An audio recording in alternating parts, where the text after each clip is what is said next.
I cheated 3 years ago. And I regret it every day. Updates. Before we get started, make sure to subscribe so you will never miss a video. So let's get started.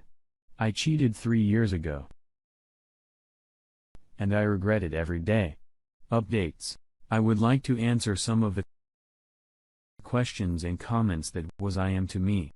Comment a 160 to 210. That makes you fat big as well. I am 511 and have been doing piling and yoga religiously since I gave birth to my first child. Even at my heaviest, I had a buddy other women would kill for. Comment, your husband shouldn't have it. Your son. You deserve to be called the whore. At that family meeting, my son wouldn't stop verbally assaulting me. Despite a constant protest from my ex, he had to smack him just to make him stop. My ex never bad-mouthed me in front of the kids, which I am thankful for that. Despite what happened between us, he made sure that I still had a connection with our children. Comment. You were a dumb bitch. Own up to it. You weren't manipulated. I feel that I was. When I was hanging out with these women, they kept telling me that it's the new normal for married women to have a woman's one affair. But it was owed to me. I shrugged it off, but they kept sharing articles from Casnell and other magazines that terrify women to cheat. Was constantly talking to me about it that I began to think that it was normal. Question. What kind of man your ex-husband was to make him think he was the better? How the rest of your family reacted to your cheating? I don't know. To be honest, my husband is very prideful. He loves talking about his Puerto Rican pride, but it never made me feel I left out. I am Hindi. And when the news dropped about what happened, my family immediately disowned me. Till this day, the vast majority reviews have to talk to me. My father was extremely disappointed with me.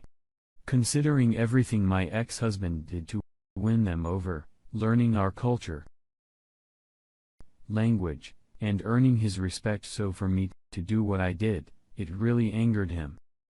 His side of the family was just cruel and unforgiving. When my ex was married, both my family and his was disgusted that I was invited, but my ex and his new wife basically told them to mind their business. Needless to say, I almost left the reception early due to how they were treating me, but our side of the family was very civil. Why the fuck you kept calling him your lover? You stupid bitch. I wasn't aware of the lingo. I thought that a fair partner was called lovers. Question. What kind of man your AP was that made you throw away everything? As I mentioned before, my ex as a Puerto Rican still in the neighborhood we lived in. It was majority Hispanic.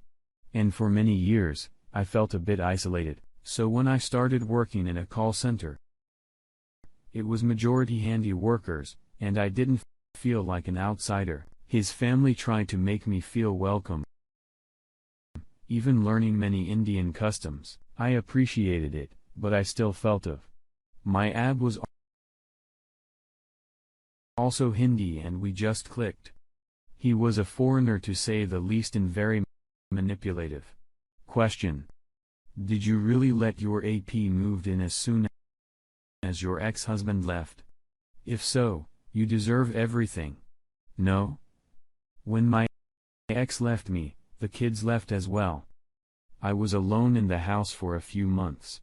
I just went to work so I could have something to do. When I told my coworkers what happened, they told me that if my ex wasn't willing to fight for our marriage, then he never truly loved me, and I believed it. My AP hovering over me, and since I felt so alone, I allowed him to sink his flaws deeper into me. And even though I told him to stay away, he didn't listen. He just moved himself in. At first, it was to make sure I don't hurt myself, but I should have known better. Question. Where's your AP now?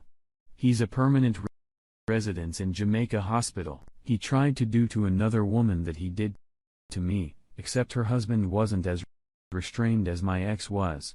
He's a quadriplegic after getting his neck broken. Question. How's your relationship with your kids now? Touch and go. My eldest is civil. She recently got engaged, and when I congratulated her, she informed me that she won't mess up her marriage like I did mine before rudely hanging up on me. My second born is a little opened, and we are almost back to where we were. My third born and I are closer than ever. Considering before the affair, we were at each other's throats. But I am so blessed that I have her. She saved me in more ways than one. My fourth born is just okay. We do talk and hang out, but we're not as what we used to be. The youngest was tough. Still is. He has trust issues with the opposite sex. And I know it's my fault. Besides, my therapy. I got a family counseling with my children and only my children. My ex made it clear that he never wants to talk about that. Comment. You're nothing but a burden to your ex-husband and his new wife. Just move away and let them be. A part of me agrees with you, but another part is thankful for her. She helped me a lot. She's a survivor herself and completely understand everything that happened and could relate better.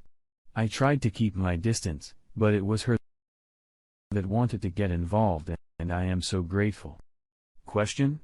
What kind of a shrink will tell you to post on Reddit? Mine did. The week that I posted I was approaching the anniversary of my infidelity. I was having difficulty with it and began self-hating myself. I was constantly crying. I couldn't go to work. I was in a small spiral. The therapist told me to just vent to a stranger, but I didn't know how. So she explained to me about Reddit. I recorded a throwaway account and said to just let it out. After it did, it felt weird.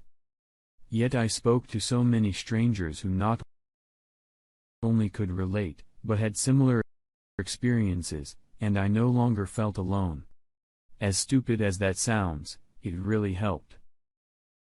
I would like to say thank you to the people who reach out to me. To the people who are also domestic violence victims and to the people who are also trying to befriend with their exes. Why are you still coming to terms who are destroying their lives? You all helped me so much. Especially during this time.